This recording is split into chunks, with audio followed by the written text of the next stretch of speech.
तो अब हम इस वीडियो के अंदर उदाहरण नंबर 14 और उदाहरण नंबर 15 इसी के अंदर सॉल्व करेंगे। तो एक बार आपका ध्यान इधर होना चाहिए। वर्ष 1997 के अंत में किसी शहर की जनसंख्या 20,000 थी। इसमें 5% वार्षिक दर से वृद्धि हो गई। 2000 के अंत में उस शहर की जनसंख्या ज्ञात कीजिए।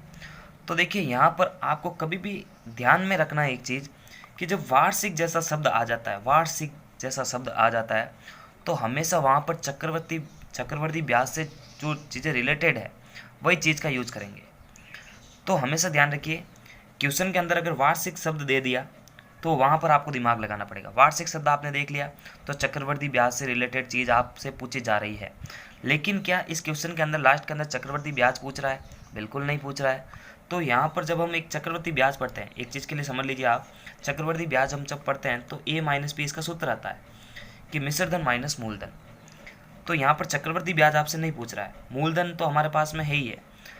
तो यहाँ पर जो चीज़ बचती है ए, इसके बारे में हमसे पूछ रहा है, ऐसा दिमाग लगाना है, ठीक है। तो इस क्वेश्चन के अंदर हमारे को ए ज्ञात करना है। अब कैसे ज्ञात करना है उसके लिए भी आपको बता दूं। क्या था कि वर्ष 1997 के अंत में किसी शहर की जनसंख्या 20,000 थी।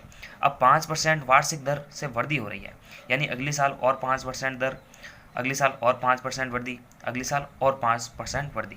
तो ये कह रहा सन 2000 के अंत में, यानी 2000 के अंत की बात हो तो 2000 तो पूरा गिना जाएगा, अंत मतलब 2000, सन 2000 में दिसंबर तक, दिसंबर 31 तक, यानी अंत की बात हो रही। तो शहर की जनसंख्या कितनी होगी? तो हमारे को ये फॉर्मूला का यूज करना है, ठीक है। वार्षिक शब्द, क्वेश्चन के अंदर वार्षिक जैसा शब्द देखा आपने, और फिर आपसे जो चीज़ पूछी जाएगी वो हमेशा ए पूछी जाएगी। तो ए कैसे ज्ञात करनी है आपको ध्यान रखना है। अगर लिखना है यहाँ पर, अगर प्रत्येक वर्ष 5% वार्षिक दर से जनसंख्या बढ़ेगी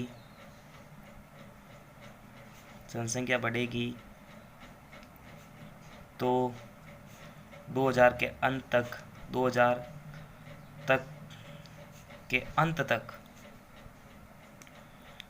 तक शहर की जनसंख्या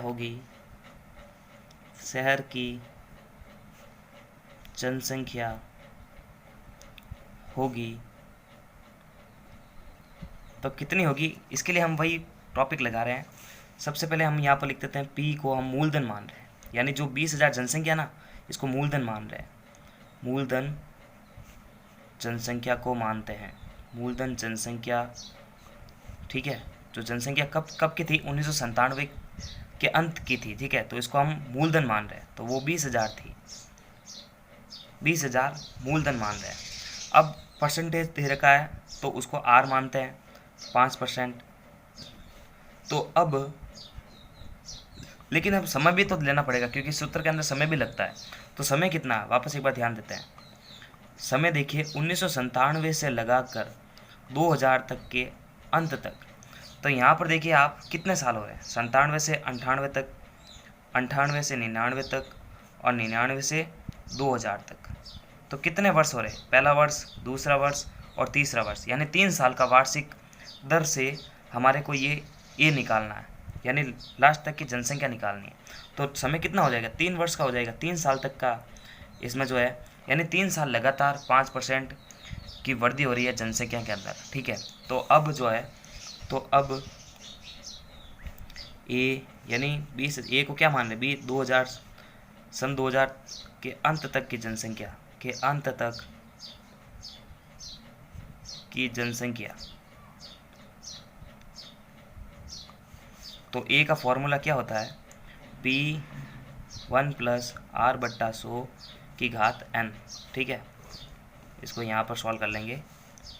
तो यहाँ पर देखिए P को हमने क्या माना? जनसंख्या जो 1997 के अंत तक की थी। कॉस्टिक में आप लिख सकते हैं, सारी चीज़ें सिस्टमेटिक आप लिख देना, ठीक है, अंत तक। तो वो थी 2000, सॉरी 20,000 थी, 2000 नहीं थी, 20,000 थी, ठीक है। 1 + R/100, R कितनी है? 5 है, 5/100 की घात 3, क्योंकि 3 वर्ष तक है, 1997 से लगाकर 2000 के अंत तक, तो 3 वर्ष हो रहे हैं इसमें।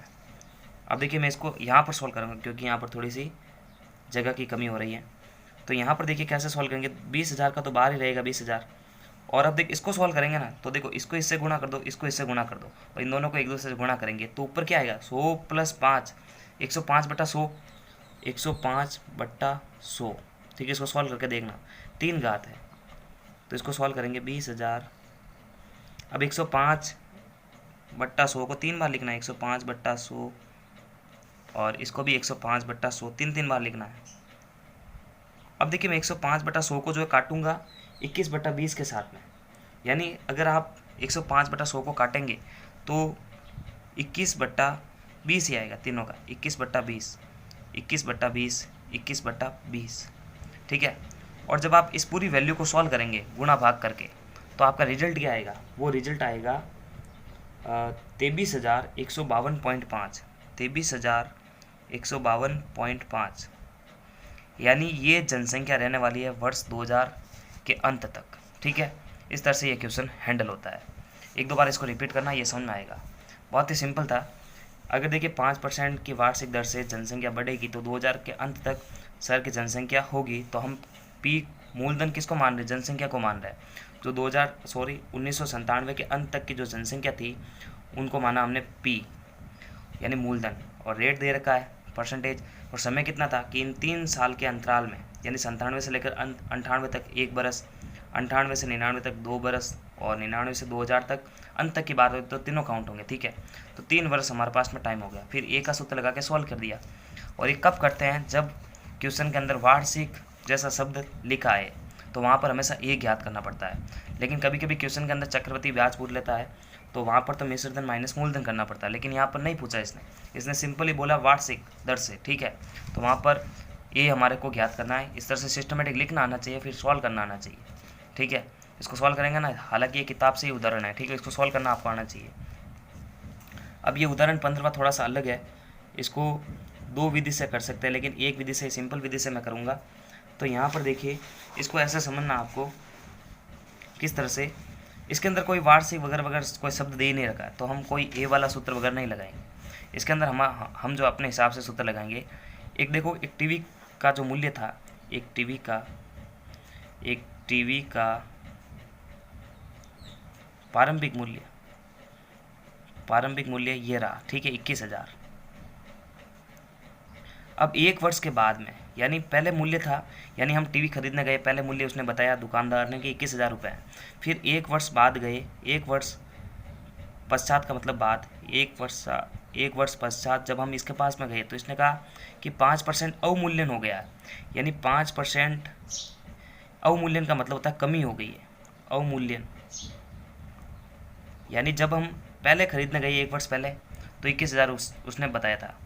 अगले वर्ष गए यानी 1 वर्ष के बाद में गए तो उसने बोला कि 21,000 का 5% कम हो गया। इसका मतलब क्या है कि टीवी के मूल्य में 5% की कमी हो चुकी है। तो अब हमें कितना मूल्य देना पड़ेगा, यानी सिंपल सी बात है, यह 8.2 का सवाल है, वैसे 8.3 के अंदर दे रखा है। तो हम क्या करेंगे, वो हमसे जितना पैसा लेगा वो पैसा लेगा। अतः 1 वर्ष बाद का मूल्य, 1 वर्ष बाद का